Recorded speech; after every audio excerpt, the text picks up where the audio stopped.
Hey neighbors, welcome to this edition of Building Better Homes. Today we're talking about these beautiful walls of sliding glass.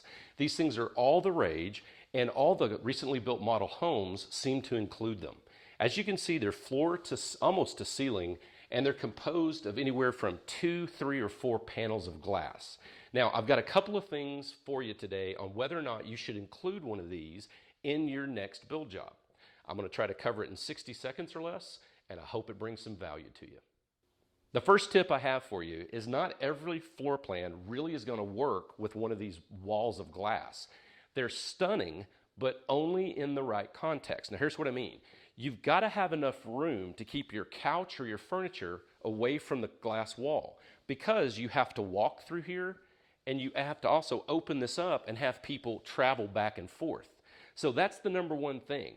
Even before pricing, if it doesn't fit in your floor plan, don't force it. You're better off with a wall of fixed windows. You can put your furniture closer to the windows, and you can more properly use the family room. So this is what I call the everyday door. You can let the dog out to go potty. You can go out and check on the barbecue. The kids can go in and out, and they will close the door. They always won't close the door on the big sliding door because it's heavy and it takes a lot of effort. So here's what I'm talking about on opening and closing the door. You got to unlock it, and see, this is not bad. It doesn't take a lot of effort. But then you've got the second panel, and it gets harder, and it gets all the way back to the third panel.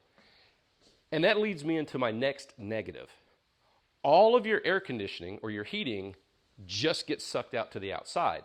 So you have to use them conditionally. You have to use them on a day that's a pleasant day, and it doesn't maybe have a lot of bugs flying around too.